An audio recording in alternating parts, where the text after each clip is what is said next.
عزیزان گرامی، معزز بہنوں اور بیٹیوں، آج کا دن ہمارے لیے بڑا ہی مبارک دن ہے۔ ایک تو رمضان المبارک اور اس کے ساتھ ساتھ جمعہ کا دن، یہ دونوں قسم کی برکتیں اللہ رب العزت نے ہمارے لیے جمع فرما دی ہیں۔ اللہ تعالیٰ سے دعا ہے کہ اللہ تعالیٰ اس رمضان سے خاص طور پر ہمیں کما حق ہو فائدہ حاصل کرنے کی توفیق نصیب فرمائے۔ عزیزان گرامی، رمضان المبارک صرف روزے نہیں بلکہ عبادات کا مجموعہ ہے۔ اس میں ہمیں کن عبادات کا خصوصی طور پر اہتمام کرنا چاہیے، آج کے خطبہ جمعۃ المبارک میں انشاءاللہ اختصار کے ساتھ ہم ان کا ذکر کرنے کی کوشش کریں گے۔ سب سے پہلی عبادت رمضان المبارک کی وہ تو روزہ ہی ہے۔ روزے کے فضائل اور اس کا اجر و ثواب اور اللہ رب العزت کے ہاں جو مقام ہے وہ تفصیل کے ساتھ ذکر ہوتا رہتا ہے، اور انشاءاللہ العزیز ہم اپنے جو ہماری میسج سروس ہے یا واٹس ایپ گروپس ہیں ان میں تفصیل کے ساتھ تو ہم اس میں انشاءاللہ احادیث ذکر کریں گے، کیونکہ مختصر سے وقت میں ان سب کو ذکر کرنا ممکن نہیں ہے۔ لیکن اتنی بات یاد رکھے کہ روزہ ایک ایسی عبادت ہے کہ جو شخص شہادت کے مرتبے سے رہ جائے، وہ روزے کا اہتمام کر لے تو اللہ تعالیٰ اسے شہادت کے مرتبے والا اجر عطا فرما دیتے ہیں۔ حالانکہ شہادت کا جو مرتبہ ہے، نبی علیہ السلام نے ارشاد فرمایا کہ شہداء اور انبیاء کے درمیان جنت میں صرف نبوت کے درجے کا فرق ہوگا، کہ جنت میں شہداء اور انبیاء کے درمیان صرف نبوت کے درجے کا فرق ہوگا۔ لیکن جو شخص شہادت کے مرتبے کو نہ پا سکے، وہ روزے کا اہتمام کرے تو اللہ تعالیٰ اس کے لیے اتنا زیادہ اجر و ثواب لکھ دیتے ہیں۔ ابو امامہ رضی اللہ تعالیٰ عنہ روایت کرتے ہیں کہ انشأ رسول اللہ صلی اللہ علیہ وسلم جیشا فأتیتہ، نبی علیہ السلام نے ایک لشکر تیار کیا،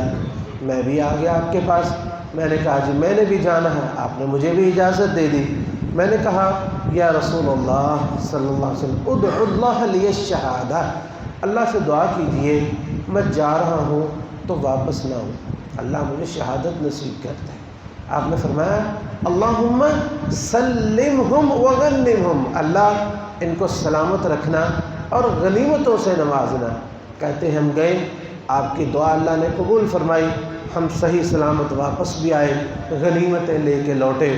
پھر دوبارہ ایک موقع آیا، پھر میں نے اسی طرح جہاد کے لیے جانے کی خواہش ظاہر کی، آپ نے اجازت دی، میں نے دعا کی، میں نے آپ سے فرمایا، میں نے آپ سے کہا کہ اللہ کے رسول میرے لیے شہادت کی دعا کیجیے۔ آپ نے پھر وہی دعا کی اللہم سلمہم وغنمہم، 3 موقع آ گئے۔ تو کہتے ہیں کہ میں شہادت کا متمنی تھا، شہادت کے مقام کا متلاشی تھا، تو میں نے کہا اللہ کے رسول اگر آپ یہ نہیں بتاتے، اگر آپ میرے لیے شہادت کی دعا نہیں کرتے تو پھر مجھے کوئی ایسا عمل ہی بتا دیجیے، فَمُرْنِي بِعَمَلٍ أَدْخُلُ بِهِ الْجَنَّةِ، مجھے کوئی ایسا عمل بتا دیجیے کہ وہ کر کے میں پھر جنت میں چلے جاؤں۔ تو نبی علیہ السلام نے فرمایا علیک بالصوم فإنہ لا مثل لہ، اگر جنت میں جانے کے متلاشی ہو تو روزے کا اہتمام کرنا، اس جیسی کوئی عبادت ہے ہی نہیں، فإنہ لا مثل لہ، ایسی کوئی عبادت ہے ہی نہیں۔ اس کے بعد ابو امامہ رضی اللہ تعالی عنہ کا یہ معمول تھا کہ لا یری فی بیتہ الدخان نہارا، کہ دن میں کبھی ان کے گھر میں دھواں نظر ہی نہیں آیا، کہ یعنی دن کے وقت کبھی انہوں کے گھر میں کھانا ہی نہیں پکا، وہ ایسا روزے کا اہتمام کرتے تھے۔ الا یہ کہ کوئی مہمان آ جاتا، ان کے گھر سے جب بھی دھواں نظر آتا تو سمجھ لیا جاتا کہ آج ان کے گھر میں مہمان آئے ہوئے ہیں اور ان کے لیے کھانا پک رہا ہے۔ اور دوسری روایت ہے جو نسائی میں ہے، اس میں ہے کہ پہلی ابن حبان کی روایت ہے صحیح،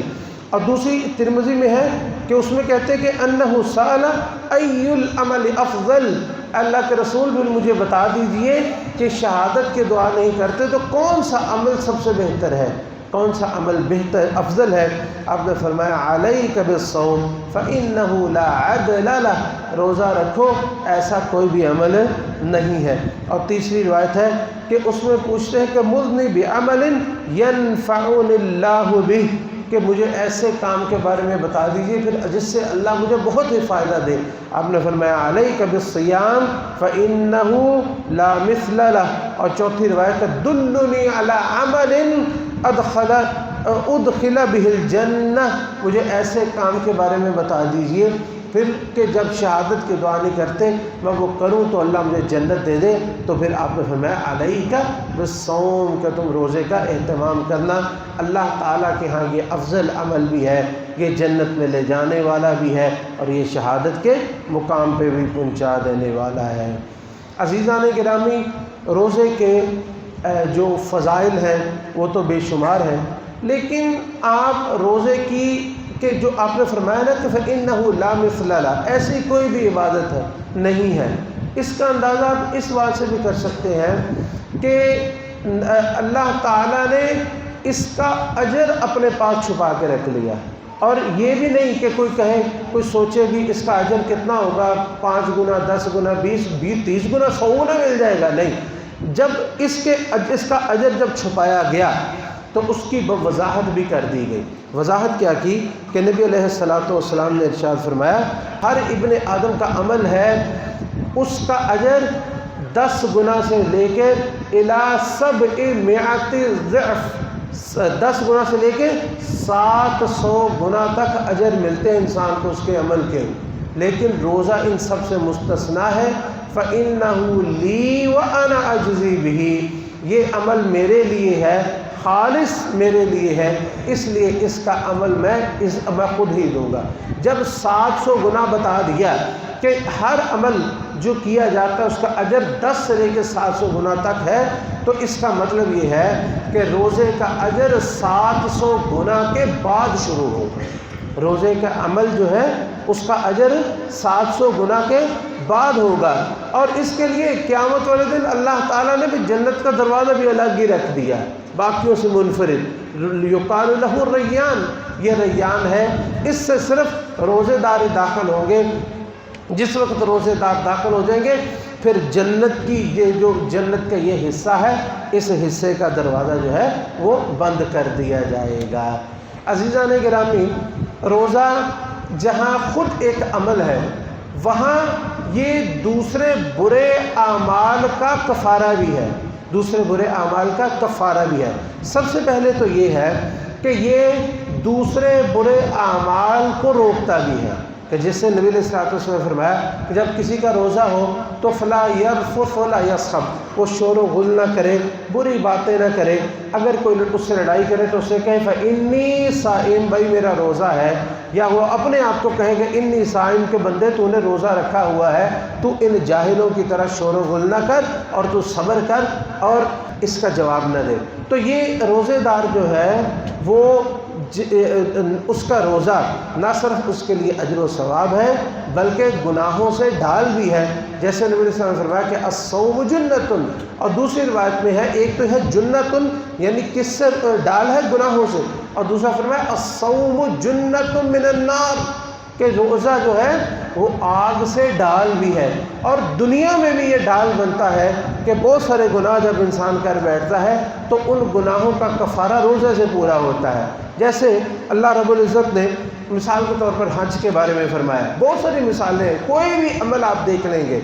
کوئی بھی ہے وہاں فدیے میں روزہ ضرور ہوگا، کوئی بھی آپ دیکھ لیں تو مثلا حج کے بارے میں اللہ تعالیٰ فرماتے ہیں فمن کان منکم مریضا او بہ اذی من رأسہ، حج کے لیے نکلا ہے، سر کے بال جو ہے وہ کٹوانے نہیں ہیں، منڈوانے نہیں ہیں، لیکن ایک بندہ مریض ہے، اس کے لیے کوئی مسئلہ ہے تو پھر کیا کرے، وہ سر منڈوا دے، ضرورت ہو ففدیۃ من صیام او صدقۃ او نسک، وہ پھر اس کو بدلے میں صدقہ دے، اور صدقے میں سب سے پہلی چیز کیا ہے، فصیام، کہ وہ روزہ دے یا صدقہ دے یا پھر کوئی قربانی دے۔ تو پہلی چیز کیا ہے، اللہ تعالیٰ کے احکام میں سے رخصت حاصل کی ہے، اس میں سے اس رخصت کا فدیہ سب سے پہلے کیا ہے، فصیام۔ اور اسی طرح مثلا انسان ہے قسم ایک اٹھا لیتا ہے اور پھر وہ سمجھتا ہے کہ یہ کام جو ہے اس کو نہیں کرنا بہتر، یا جو میں نے کہا تھا میں کروں گا اور پھر اس کو کرنا بہتر ہے یا نہیں کرنا بہتر، یعنی قسم کے مخالف ایک انسان عمل کرتا ہے، تو پھر اس قسم کا کفارہ کیا ہے؟ اس کے قسم کے کفارے میں بھی اللہ تعالیٰ فرماتے ہیں کفارتہ اطعام 10 مساکین من اوسط ما تطعمون اہلیکم او کسوتہم او تحریر رقبہ، یا تو 10 مسکینوں کو کھانا کھلاؤ یا ان کے لباس کا اہتمام کرو۔ فمن لم یجد فصیام 3 ایام، جس کے پاس کچھ بھی نہ ہو وہ 3 دن روزے رکھ لے۔ قسم جو اس نے توڑی ہے ہم وہ قسم اس کے لیے ہم حلال کر دیں گے اور اس پر کسی قسم کا گناہ نہیں ہوگا، بلکہ یہاں تک کہ بعض صورتوں میں قتل جو ہے کا کفارہ بھی روزے بن جاتے ہیں، ایک شکل ہے، وہ تفصیل انشاءاللہ پھر کبھی سے۔ تو اس بارے میں اللہ تعالیٰ فرماتے ہیں فَمَن لَّمْ يَجِدْ فَصِيَامُ شَهْرَيْنِ مُتَتَابِعَيْنِ تَوْبَةً مِّنَ اللَّهِ، جو ہے وہ قتل خطا اس کا بدلہ نہ دے سکے تو اس کو چاہیے کہ وہ 2 مہینوں کے مسلسل روزے رکھ لے، تو اللہ تعالیٰ قتل کی اس قسم کو بھی معاف فرما دیں گے۔ تو یہ روزے جو ہیں یہ بے مثل عبادت ہے، نہ اس کا دنیا میں کوئی اس کی مثال ہے اور نہ آخر کوئی اجر و ثواب کے اعتبار سے اس کا جو ہے کوئی برابری ہے۔ اس لیے روزے سب سے پہلے اپنے روزوں کا اہتمام کریں اور ان کو جو ہے وہ برے کاموں سے اور جن چیزوں سے منع کیا گیا ہے ان سے اپنے روزوں کی حفاظت کیجیے۔ دوسرا عزیزان گرامی، رمضان المبارک میں دوسرا عمل جو بے شمار اجر و ثواب والا ہے وہ ہے قرآن کریم کی تلاوت۔ اللہ تعالیٰ نے رمضان المبارک کو قرآن کے ساتھ خاص کیا ہے اور اس مہینے میں اس قرآن کو نازل فرمایا، جیسے کہ اللہ تعالیٰ نے خود فرمایا کہ شہر رمضان الذی انزل فیہ القرآن، کہ رمضان کا مہینہ ہم نے قرآن کے نزول کے لیے ہم نے چنا ہے۔ یہ نہیں ہے کہ ظاہر بات ہے کہ قرآن نازل کسی مہینے میں بھی ہو سکتا تھا، تو اتفاقاً اس مہینے میں نازل نہیں ہوا، بلکہ اللہ تعالیٰ نے اس کو اس کے لیے چنا ہے، اور اس کو ہی نہیں بلکہ جتنی آسمانی کتابیں اللہ رب العزت نے نازل فرمائی ہیں وہ ساری کی ساری رمضان میں ہی نازل فرمائی ہیں۔ جیسا کہ ایک مشہور روایت ہے، تو اس روایت میں صحف ابراہیم، تورات، انجیل، زبور اور قرآن سب کے بارے میں تفصیل آتی ہے کہ یہ ساری کتابیں اللہ رب العزت نے رمضان المبارک میں نازل فرمائی ہیں، اور اسی لیے اللہ تعالیٰ فرماتے ہیں کہ انا انزلناہ فی لیلۃ مبارکہ، انا انزلناہ فی لیلۃ القدر، ہم نے مبارک مہینہ اور پھر اس کی مبارک رات جو لیلۃ القدر ہے اس رات کو ہم نے رمضان المبارک کے نزول کی ابتدا کے لیے چنا ہے۔ تو یہ رمضان جو ہے اس کا قرآن کے ساتھ خاص تعلق ہے، اس لیے جب اللہ تعالیٰ نے قرآن مجید میں رمضان المبارک کے احکام ذکر فرمائے تو وہاں پہ ذکر فرمایا کہ شہر رمضان الذی انزل فیہ القرآن، کہ رمضان کا مہینہ ہی ہے کہ جس میں قرآن کریم نازل کیا گیا، ھدی للناس وبینات من الھدی، کہ یہ لوگوں کے لیے ہدایت ہے، ہدایت کس میں بڑی بڑی نشانیاں ہیں۔ تو ہمارے جو اسلاف تھے اور اسلاف کے سرخیل یعنی ہمارے پیغمبر حضرت محمد رسول اللہ صلی اللہ علیہ وسلم کہ آپ رمضان المبارک میں قرآن کا خصوصی طور پر اہتمام کرتے، اور اس کا اہتمام آپ ہی نہ کرتے بلکہ اللہ رب العزت قرآن کریم کے اہتمام کے لیے آسمانوں سے جبریل کو نازل کر دیا کرتے تھے، جیسا کہ صحیح بخاری کی روایت ہے کہ کانا رسول اللہ صلی اللہ علیہ وسلم وکانا جبریل یلقاہ فی کل لیلۃ من رمضان، کہ جبریل علیہ السلام رمضان المبارک میں ہر رات نبی علیہ السلام سے ملاقات کے لیے اترتے، فیدارسہ القرآن، تو جبریل نبی کریم صلی اللہ علیہ وسلم کو قرآن سناتے اور نبی علیہ السلام جبریل امین کو قرآن سنایا کرتے تھے۔ تو آپ کا رمضان کے ساتھ رمضان میں قرآن کا اس طرح اہتمام ہوا کرتا تھا، اور ہمارے اسلاف کا تو قرآن کریم کے ساتھ رمضان المبارک میں جو معاملہ ہوتا تھا وہ تو عجیب و غریب قصے ہیں۔ جو عام عقل میں اور عام سمجھ میں آنے والے ہی نہیں ہیں کہ یہ لوگ رمضان المبارک میں قرآن کا کتنا اہتمام کرتے تھے۔ وہ لوگ تو بے شمار ہیں جو 3 دن میں قرآن کریم مسلسل رمضان میں ختم کرتے تھے، 3 دنوں میں، اور وہ لوگ بھی بہت سارے ہیں جو ایک رات میں پورا قرآن کریم پڑھ لیا کرتے تھے۔ اگرچہ نبی علیہ الصلوۃ والسلام سے آتا ہے کہ آپ نے فرمایا کہ جس شخص نے قرآن کریم 3 دنوں سے کم مدت میں پڑھا تو اس نے اس کو سمجھا نہیں ہے، تو یہ اسلاف اس کی یہ تعویل کے فرماتے ہیں کہ یہ عام دنوں میں ہے، لیکن رمضان المبارک میں جب دن بھی جاگنا ہے اور رات بھی عبادت کرنی ہے تو قرآن کے علاوہ اور کون سی عبادت کرنی ہے؟ اس لیے وہ رمضان میں قرآن کا خاص طور پر اہتمام کرتے، اور بعض تو 2 دفعہ قرآن کریم کو جو ہے وہ ختم کر لیا کرتے ایک دن میں۔ ہم اعتراض بات فٹافٹ آ جائیں گے، لو جی 3 دن سے کم کیسے ختم کریں گے؟ اور میرے بھائیو 3 دن تک ہی آ جاؤ، 3 دن تک ہی اللہ کسی کو توفیق نصیب فرمائے۔ لیکن کئی ایسے بھی لوگ ہوں گے کہ جو پورا رمضان المبارک گزر جائے گا، وہ روزے بھی رکھتے ہوں گے لیکن پورے رمضان میں ایک دفعہ بھی قرآن کریم مکمل نہیں کر سکے ہوں گے، ایسے بھی لوگ ہوں گے۔ اللہ تعالی ہم کو ہدایت نصیب فرمائے۔ ہم یہ تو نہیں کہتے کہ یہ لوگ گناہ گار ہوں گے، یہ گناہ گار نہیں ہوں گے، لیکن یہ رمضان جیسے عظیم الشان مہینے میں اور قرآن جیسی عظیم دولت، اگر رمضان میں بھی ہم اس قرآن کو مکمل 1 دفعہ 2 دفعہ 3 دفعہ 4 دفعہ نہ پڑھ سکے تو یہ کب پڑھنا ہے؟ عام دنوں میں تو جو ہماری حالت ہے وہ ہے ہی، اگر رمضان المبارک میں بھی ہم دیکھیں اور کچھ نہ کریں، رمضان میں ہم جو ٹائم کھانے کے لیے لگاتے ہیں، جو چائے پینے کے لیے کھانے پینے میں لگاتے ہیں، جو چائے وائے پینے میں لگاتے ہیں، جو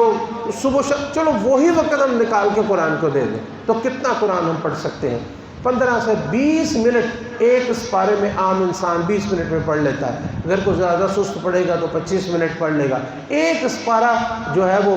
20 سے 25 منٹ زیادہ سے زیادہ اس میں ختم ہو جاتا ہے۔ کوئی اس سے زیادہ سست پڑھے گا تو آدھا گھنٹہ، کیا ہوتا ہے آدھا گھنٹہ یا 1 گھنٹہ قرآن کریم کے لیے؟ اگر ہماری زندگی جو ہے جس مقصد کے لیے اللہ تعالیٰ نے ہمیں پیدا کیا ہے، ہم اس میں سے ہم اس مقصد کو پورا کرنے کے لیے خاص طور پر آدھا گھنٹہ 1 گھنٹہ 2 گھنٹے اگر رمضان میں نہیں نکال سکتے تو عام دنوں میں ہماری کیفیت کیا ہوگی؟ کیونکہ رمضان جو ہے یہ قرآن کریم یہی ہمارے کام آنے والا ہے۔ یہ دنیا کا مال و دولت، اس کا تو حساب دینا پڑے گا نا، دنیا میں جو کمانا ہے اس کا حساب دینا ہے۔ یہ قرآن آگے لگ کے سفارش کرے گا، جیسا کہ نبی علیہ الصلوۃ والسلام نے فرمایا کہ یہ قرآن جو ہے من جعلہ امامہ القرآن الشافع مشفع، یہ قرآن سفارش کرنے والا ہے، اس کی سفارش قبول بھی ہوگی۔ من جعلہ امامہ قادہ الی الجنہ، جس نے اس کو آگے رکھا اور اس کی پیروی میں پیچھے پیچھے چلا تو یہ اس کو جنت میں لے جائے گا۔ ومن جعلہ خلفہ ساقہ الی النار، جس نے اس کو پیچھے رکھا اور قرآن سے آگے آگے چلا، یہ قرآن اس کو دھکیل کے جہنم میں پھینک دے گا۔ عزیزان گرامی،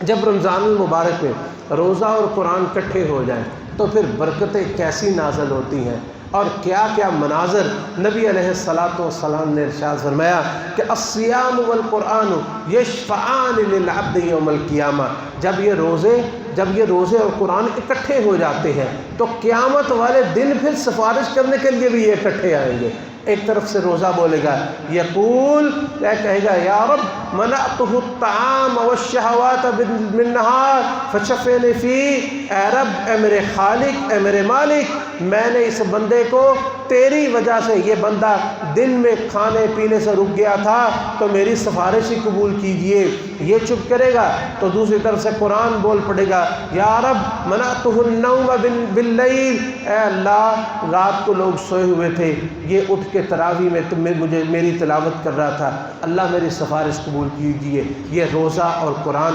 مسلسل سفارش میں لگے رہیں گے یہاں تک کہ اللہ رب العزت سے اس بندے کو بخشوا کے ہی چھوڑیں گے۔ جب یہ قرآن اور روزہ دونوں اکٹھے ہو جائیں گے فیشفعان، تو ان دونوں کی سفارش اللہ کے ہاں قبول کر لی جائے گی۔ عزیزان گرامی،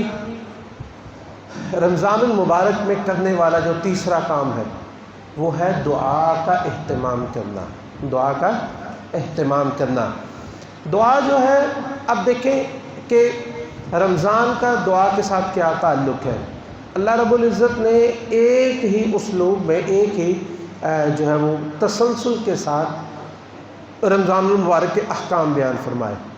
اور ان احکام کے درمیان میں ایک آیت ذکر فرمائی، وَإِذَا سَأَلَكَ عِبَادِي عَنِّي فَإِنِّي قَرِيبٌ، پہلے بھی رمضان کے احکام اور بعد میں بھی رمضان کے احکام، اور درمیان میں وَإِذَا سَأَلَكَ عِبَادِي عَنِّي فَإِنِّي قَرِيبٌ، اے میرے محبوب جب آپ سے میرے بندے میرے بارے میں پوچھتے ہیں کہ رب کیسے سنے گا، کیسے ہم اس کو پکاریں یا کس وقت پکاریں، تو ان کو بتا دیجئے فإنی قریب، میں ہمیشہ ان کے قریب ہی ہوں، اجیب دعوت الداعی اذا دعان، کہ جب بھی مجھے پکارنے والا پکارتا ہے تو میں اس کی دعا کو سنتا ہوں، فلیستجیبوا لی، ان کو چاہیے کہ میری بات مانیں، ولیؤمنوا بی لعلہم یرشدون، مجھ پہ ایمان رکھیں تاکہ وہ کامیاب ہو جائے اور ہدایت پا جائے۔ اور جو روزے دار ہے، تو اس لیے یہ روزے کے احکام کے درمیان اس لیے ذکر فرمائی گئی کہ روزے دار جو ہے اس کی دعا کو اللہ کبھی بھی رد نہیں فرماتے۔ نبی کریم صلی اللہ علیہ وسلم نے ارشاد فرمایا کہ ثلاث دعوات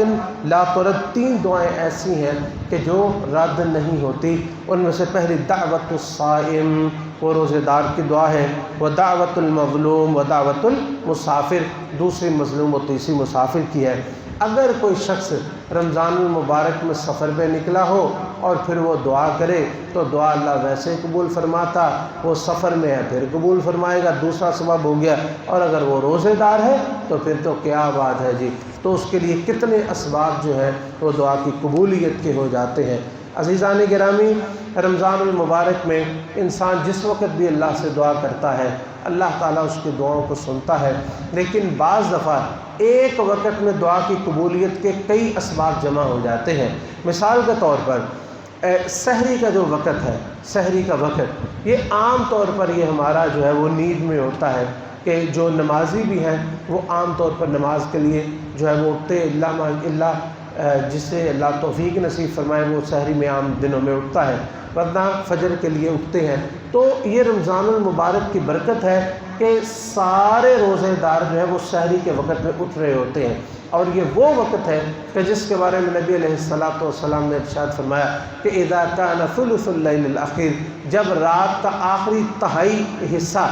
شروع ہو جاتا ہے، اللہ رب العزت آسمان دنیا پہ تشریف لے آتے ہیں اور پوچھتے ہیں من یدعونی فاستجیب لہ، کون ہے جو مجھے پکارے، مجھ سے دعا کرے میں اس کی دعا کو سنوں، ومن یسألنی فاعطیہ، کون ہے مجھ سے مانگنے والا میں مجھ سے عطا کروں، ومن یستغفرنی فاغفر لہ، کون مجھ سے معافیاں مانگنے والا ہے میں اس کے گناہوں کو معاف کروں، کون ہے مجھ سے رزق مانگنے والا میں اس کو رزق عطا فرما دوں۔ یہ فجر کی اذان سے پہلے پہلے اللہ رب العزت یہ ندائیں لوگوں کو دیتے رہتے ہیں اور لوگوں کو پکارتے رہتے ہیں۔ تو میرے بھائیوں بہنوں، رمضان المبارک میں اس مبارک گھڑی میں ہم اٹھے ہوتے ہیں، جاگ رہے ہوتے ہیں سحری کے اہتمام کے لیے، اس وقت اللہ رب العزت سے دعائیں کیجیے، اور خاص طور پر کہ استغفار اور اللہ سے اپنے گناہوں کی معافی مانگیے کہ اللہ تعالیٰ نے سحری کے وقت میں استغفار کرنے کی خصوصی طور پر فضیلت ذکر فرمائی کہ والمستغفرین بالاسحار، میرے بندے جو ہیں وہ سحری کے وقت میں مجھ سے معافیاں مانگتے ہیں اور استغفار کرتے ہیں۔ اس وقت کو خاص طور پر غنیمت سمجھیے۔ اور دوسرا کہ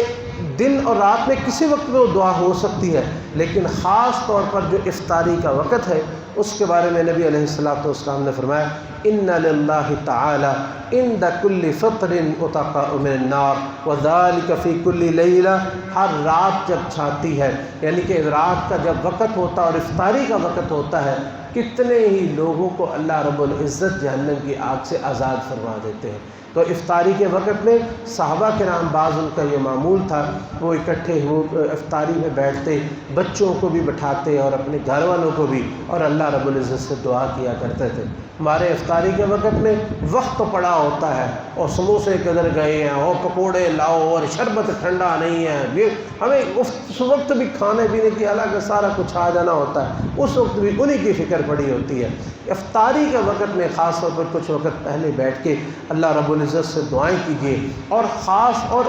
الخاص، یہ تو خاص ہے کہ خاص الخاص جمعے کا دن جو رمضان المبارک میں آ جائے، کہ جس میں ویسے ہی ایک گھڑی ایسی ہے کہ جس میں نبی علیہ السلام نے فرمایا کہ کوئی بندہ اللہ تعالی سے کوئی خیر مانگے اللہ اس کو عطا فرماتے ہیں، کسی سے پناہ مانگے اللہ اس کو پناہ دے دیتے ہیں، اور یہ گھڑی صحیح قول کے مطابق جو زیادہ اقرب ہے وہ عصر کے بعد ہے۔ اور عصر کے بعد دیکھیں، ایک تو رمضان، ٹھیک ہے، روزہ رکھا ہوا ہے، روزے دار کی دعا ویسے قبول ہوتی ہے، دوسرا جمعے کا عصر کا وقت، دوسری یہ، اور تیسرا افطار کا وقت، یعنی تین قسم کی جو ہے دعا کی قبولیت کے تین اسباب ایک وقت میں جمع ہو جاتے ہیں۔ اس لیے آج کا دن اور باقی بھی جمعوں کا جو دن ہے، اس کو عصر سے لے کے مغرب تک اس کو اپنی دعاؤں، مناجات اور اللہ رب العزت سے کچھ مانگنے کے لیے خاص طور پر وقف کر دے۔ اللہ تعالی ہم سب کو اس کی توفیق عطا فرمائے۔ عزیزان گرامی، چوتھا کام جو ہے رمضان المبارک میں خاص طور پر کرنے والا وہ نماز کا ہے۔ اپنے فرض نمازوں کا اہتمام کیجیے، ان کے ساتھ جو سنتیں ہیں ان کا جو پہلے ادا کرنے والی پہلے ادا کریں، بعد والی بعد میں ادا کریں، اور اسی طرح اشراق کی نماز اور خاص طور پر تہجد کی نماز یعنی تراویح کے یہ ہمارے لیے بڑی آسانی ہو جاتی ہے کہ رمضان المبارک میں ایک ماحول بنا ہوتا ہے، مسجد میں تراویح کا اہتمام ہوتا ہے، اور مختصر سے وقت میں جو ہے ہم امام کے ساتھ کھڑے ہوں۔ نبی علیہ السلام نے ارشاد فرمایا، من قام مع الامام حتی ینصرف حسب له قیام لیلہ، جو شخص امام کے ساتھ کھڑا ہو اور امام کے ساتھ سلام پھیر کے چلے جائے ساری رات میں، اس کے بعد وہ سو بھی جائے تو اللہ تعالیٰ اسے ساری رات قیام کا اجر نصیب فرما دیتے ہیں۔ یہ جو نماز اور خاص طور پر تہجد کی نماز یعنی تراویح کی نماز، اس میں کتنی خیر جمع ہو جاتی ہے۔ اس میں دعا کے لیے بھی وقت ہوتا ہے، سجدے میں جائیں اور تشہد میں بیٹھیں دعا کریں، رکوع میں جائیں دعا کریں، اس میں قرآن کریم کی تلاوت بھی ہو جاتی ہے، اور نماز اللہ کا سراسر اللہ کا ذکر ہے، جیسے اللہ تعالیٰ فرماتے ہیں وَأَقِمِ الصَّلَاةَ لِذِكْرِي، کہ نماز جو ہے تو میرے ذکر کے لیے نماز پڑھیے۔ تو اس لیے تراویح کا خصوصی طور پر اہتمام کریں، جب قرآن پڑھا جا رہا ہو اسے غور سے سنیں، رکوع سجدے میں جائیں تو اللہ رب العزت سے دعائیں کریں، اللہ تعالی ہم سب کو اس کی توفیق نصیب فرمائے۔ عزیزان گرامی، ایک بہت بڑی عبادت جس کو نبی علیہ السلام نے آپ سے کسی نے پوچھا کہ اسلام کے احکام بہت زیادہ ہو چکے ہیں، کوئی ایسا عمل بتائیے میں اسے کروں اور ہمیشہ جو ہے پھر وہ میں اس کے بعد کسی سے مجھے پوچھنے کی ضرورت نہ پڑے۔ تو نبی علیہ السلام نے ارشاد فرمایا کہ لا یزال لسانک رطبا بذکر اللہ، کہ تیری زبان ہمیشہ اللہ کے ذکر سے تر رہنی چاہیے۔ رمضان المبارک میں اللہ کے ذکر کا خصوصی اہتمام کریں۔ جس وقت آپ نہ گھر میں بیٹھے ہیں اور نہ قرآن مجید پڑھ رہے ہیں، کچھ نہیں کر رہے، چلتے پھرتے اپنی دکان پہ بیٹھے، اپنی ملازمت پہ بیٹھے، سفر کر رہے ہیں، سائیکل پہ، بائک پہ، پیدل، گاڑی میں، جہاں بھی بیٹھے ہیں، آپ کی زبان جو ہے وہ کہیں بھی مصروف نہیں ہونی چاہیے۔ اپنی زبان کو اللہ کے ذکر سے تر کیجیے۔ یہ اللہ کی عبادات میں سے ایک بہت بڑی عبادت ہے، اور ایک ایسی عبادت جس کے لیے نہ وضو کی ضرورت ہے، نہ خاص حالت کی ضرورت ہے۔ کان رسول اللہ صلی اللہ علیہ وسلم یذکر اللہ علی کل احیانہ، رسول اللہ صلی اللہ علیہ وسلم ہر وقت اور ہر حالت میں، یہاں تک کہ لیٹے ہوئے بھی اللہ کا ذکر کرتے، چلتے پھرتے اٹھتے بیٹھتے ہر وقت اللہ کا ذکر کرتے۔ اس لیے یہ اللہ کا ذکر جو ہے یہ آپ سے ضائع نہیں ہونا چاہیے۔ اللہ رب العزت ہم سب کو اس کی توفیق نصیب فرمائے۔ چھٹی اور آخری بات جو رمضان المبارک کے سلسلے میں عرض کرنی ہے وہ ہے صدقے کا خصوصی طور پر اہتمام کرنا۔ رسول اللہ صلی اللہ علیہ وسلم عام دنوں میں تو صدقے کا اہتمام کرتے ہی تھے، لیکن جب رمضان المبارک ہوتا تو صحابی بیان کرتے ابن عباس کہ کان اجود الناس وکان اجود ما یکون فی رمضان حین یلقاہ جبریل، کہ نبی علیہ السلام عام دنوں میں تو لوگوں میں سب سے زیادہ سخی اور صدقہ و خیرات کرنے والے ہوتے تھے، لیکن جب جبریل سے ملاقات ہوتی تو نبی علیہ الصلوۃ والسلام ایک تیز آندھی جس طرح ہر چیز کو اڑا لے جاتی ہے، اس طرح نبی علیہ الصلوۃ والسلام تیز آندھی کی طرح صدقہ کیا کرتے تھے۔ جو چیز آپ کے پاس آتی وہ اللہ کے راستے میں دے دیا کرتے تھے۔ رمضان المبارک میں صدقات کا خصوصی طور پر اہتمام کیجیے۔ صدقات صرف زکوٰۃ کا نام نہیں ہے کہ ہم زکوٰۃ اکٹھی کر کے رمضان میں لے آتے ہیں اور ہم سمجھتے ہیں کہ ہم نے بڑا صدقہ ادا کر دیا ہے۔ میرے بھائیوں، زکوٰۃ ادا کرنی فرض ہے، وہ رمضان میں نہیں کریں گے تو کسی اور مہینے میں ادا کریں گے۔ رمضان المبارک میں اپنے اصل جیب سے اور اپنے اصل مال سے صدقات و خیرات اس کا خصوصی طور پر اہتمام کیجیے۔ اللہ رب العزت ہمیں ان تمام اعمال صالحہ ان کو کرنے کی توفیق نصیب فرمائے۔ اس کے ساتھ ساتھ ہم اب آپ سے اپیل کرتے ہیں کہ رمضان المبارک میں جو لوگ زکوٰۃ و خیرات زکوٰۃ کا مال اکثر جو ہے وہ لوگ زکوٰۃ ادا کرتے ہیں، تو آپ احباب سے اپیل ہے کہ مرکز دعوت الاسلامی اس کو رمضان المبارک کے اس مہینے میں اپنے زکوٰۃ، خیرات اور صدقات میں خصوصی طور پر یاد رکھیں۔ اگر آپ یہ سمجھتے ہیں کہ واقعتاً اس مرکز میں قال اللہ اور قال رسول کی صدائیں اس مرکز سے بلند ہوتی ہیں، اور اگر واقعی آپ سمجھتے ہیں کہ یہ دین کا کام اس مرکز سے ہو رہا ہے، تو پھر آپ ہمارے ساتھ اس میں تعاون کیجئے۔ اللہ رب العزت آپ کا دیا ہوا مال قبول و منظور فرمائے۔ اللہ تعالی ہم سب کو عمل کی توفیق نصیب فرمائے۔ وآخر دعوانا ان الحمدللہ رب العالمین۔ اللہ رب العزت سب کی پریشانیاں دور کرے اور سب کی مناجات ان کو قبول فرمائے، سب کی حاجات کو پورا فرمائے۔ لا الہ الا هو الحلیم الکریم، سبحان اللہ رب العرش العظیم، والحمد للہ رب العالمین۔ نسألک موجبات رحمتک وعزائم مغفرتک والغنیمۃ من کل بر والسلامۃ من کل اثم۔ اللہم لا تدع لنا ذنبا الا غفرتہ ولا ہما الا فرجتہ ولا دینا الا قضیتہ ولا مریضا الا شفیتہ ولا حاجة من حوائج الدنیا والآخرة الا قضیتها یا ارحم الراحمین۔ اللہم رب الناس اذهب البأس واشف انت الشافی لا شفاء الا شفاؤک شفاء لا یغادر سقما۔ اللہم رب الناس اذهب البأس واشف انت الشافی لا شفاء الا شفاؤک شفاء لا یغادر سقما۔ ربنا اغفر لنا ولإخواننا الذين سبقونا بالإيمان ولا تجعل في قلوبنا غلا للذين آمنوا ربنا إنك رؤوف رحيم۔ رب ارحمهما كما ربياني صغيرا، رب ارحمهما كما ربياني صغيرا، رب ارحمهما كما ربياني صغيرا۔ اللهم اقسم لنا من خشيتك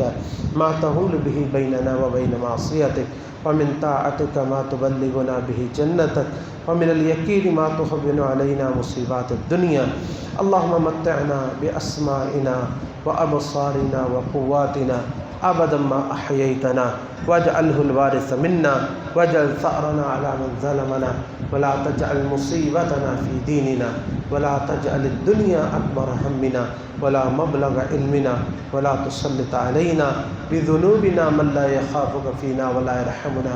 اللهم إنا نسألك فعل الخيرات وترك المنكرات وحب المساكين، وإذا أردت بعبادك فتنة فاقبضنا إليك غير مفتونين۔ اللهم إنا نسألك حبك وحب من يحبك وحب عمل يقربنا إلى حبك۔ اللهم إنا نسألك من الخير كله عاجله وآجله ما علمنا منه وما لم نعلم، ونعوذ بك من الشر كله عاجله وآجله ما علمنا منه وما لم نعلم۔ اللهم إنا نسألك بكل ما سألك به عبدك ونبيك محمد صلى الله عليه وسلم، ونعوذ بك بكل ما استعاذك به عبدك ونبيك محمد صلى الله عليه وسلم۔ اللهم إنا نسألك الجنة الفردوس،